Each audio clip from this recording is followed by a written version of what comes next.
Hi everyone, it's Natalie, and today I'm gonna address something that I get asked all the time, and it is how I learned English by myself as a teenager. This video is more of a tips video, so I'm basically gonna tell you like literally what I did to learn English, specific things that I did or read or that sounds super vague, but you're gonna see what I mean. And at the beginning, I just want to mention that I didn't grow up in an English-speaking family, nor did I live in an English-speaking country or an environment of some sort. And a couple of years ago, even, I didn't really speak English that well, and I think I wouldn't be able to have an English-speaking channel. Okay, but let's get to the things I did. So the first thing I did to learn English, and this is something I did for as long as I can remember, really, since I was a child, and it is surrounding myself with English. You can actually surround yourself with English with many ways, no matter where you live and what you have available, as long as you have internet, which I'm gonna assume you do. But more specifically, here are the couple of ways in the order from easiest to most difficult in which you can learn English. So the first one is listening to music, checking the lyrics, anything with music. Then YouTube videos, they're usually shorter than regular films or series. Then you can read all sorts of maybe news articles or short text. Then you can of course watch TV series or films. I personally suggest you try Netflix because by using VPN you can change the language of Netflix and you can get any subtitles you want. There are also some add-ons for Netflix which allow you to have the subtitles in the original language and the translation below. I started watching Breaking Bad like this. I will link some of them in the description so you can check them out if that sounds interesting to you. Then come the hardest forms of learning English through just surrounding yourself with English media: podcasts, books, and audiobooks. I'm pretty sure my hands were not showing the text, but whatever. I don't want this video to be an hour long, so here are just some photos of the books that I read when I started to learn English more intensely, and that proved to be like nice for learning English.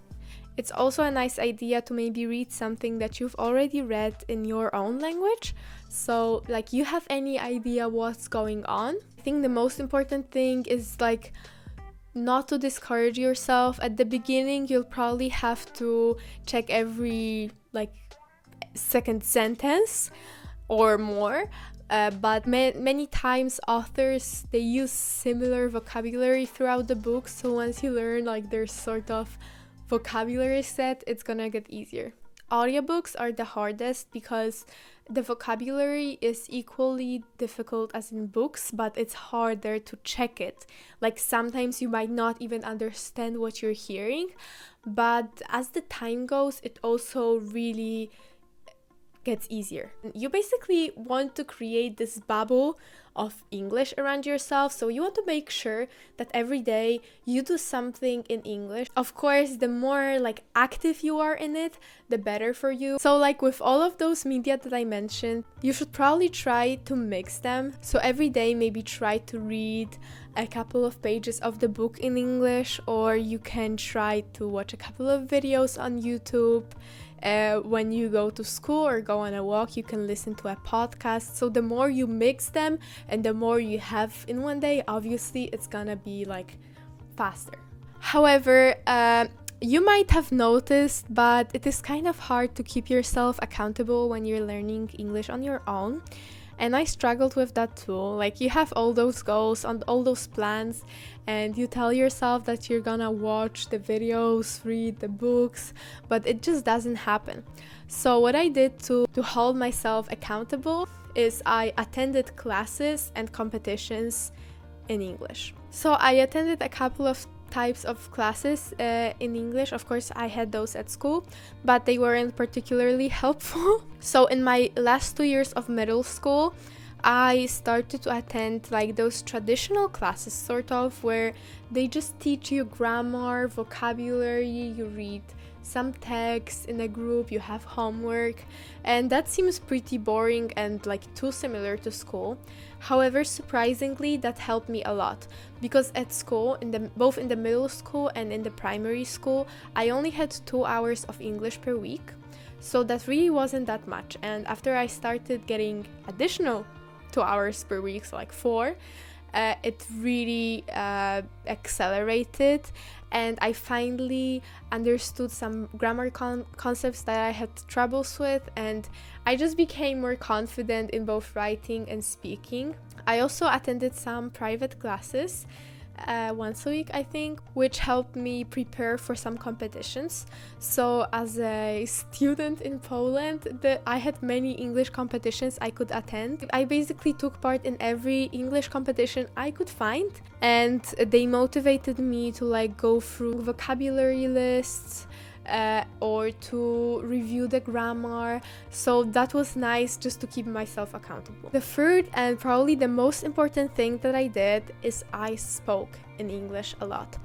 And I think it's pretty clear to you that you have to speak English to learn to speak English, and you hear it in every video like that you watch, you hear it from everybody that like knows English. And probably if you've watched any video or searched for ways in which you can speak English, you found out that you can use websites to find language partners, and there you can find people to speak to. However, I don't think that's the best way. I tried it many times, and it's really damn hard to get friends online and like to stay committed to talking to them every day.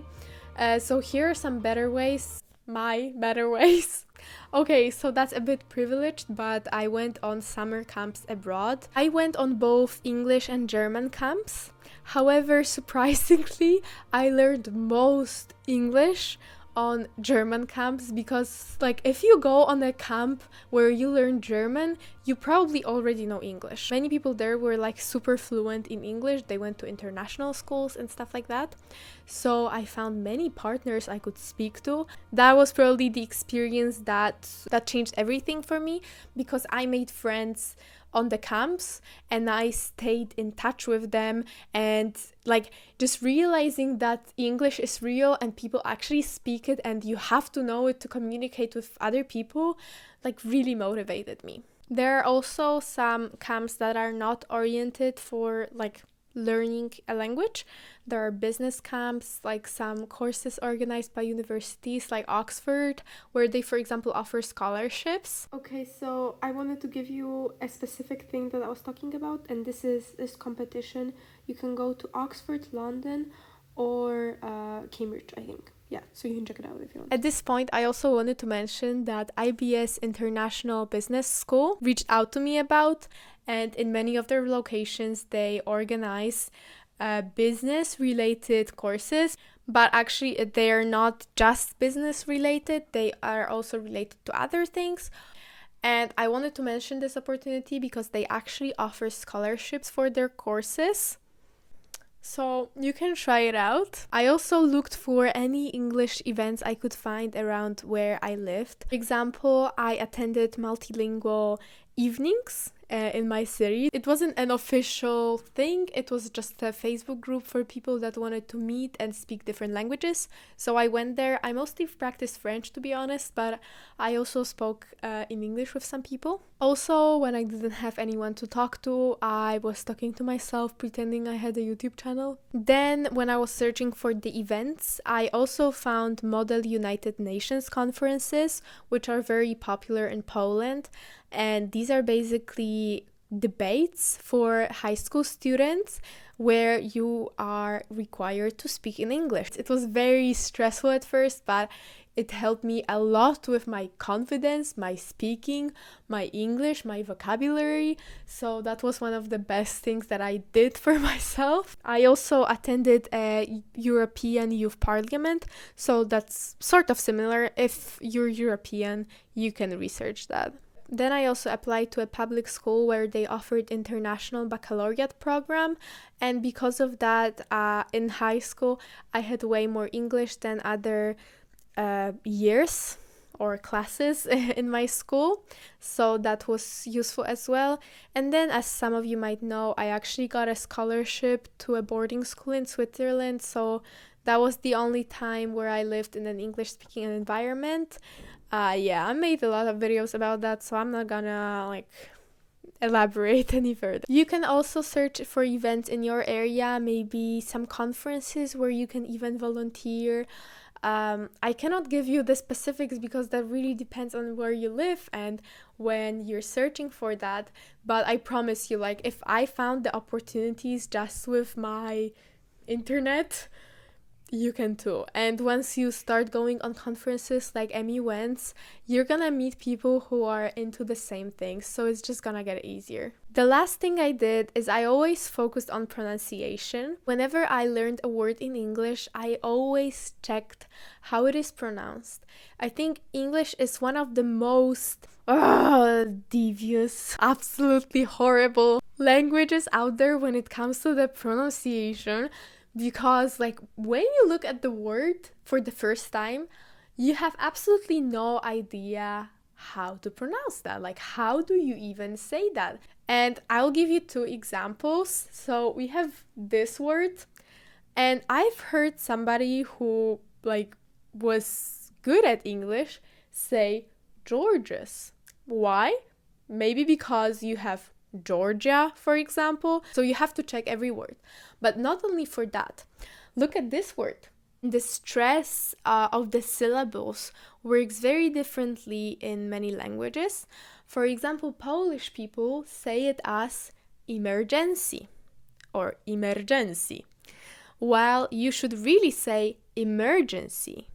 So whenever you check the word, first listen to how it's said, and secondly, listen to where the stress is. Another thing that surprisingly helped me with pronunciation is listening to audiobooks. Listen to The Promised Land of Barack Obama and To Becoming by Michelle Obama, and those 50 hours of audiobooks, they just changed something in me. Seriously, when you listen to native speakers a lot, you just remember how they say the words, and you have more intuition on how to replicate that. Okay, I think that's it for this video. By the way, I just tested positive. I'm not feeling really good and I feel like coughing all the time and I need to stop myself. But I'm trying. About my vlog series, I'm gonna continue it, but for now, my weeks have been really repetitive and I'm super boring. So also I started the Swiss series. I'm gonna probably the next video that I'm gonna post is gonna be that, but I just don't wanna just do that now. Okay, I'm really sweaty because the window so I'm gonna end it because I'm boiling, or I have a fever.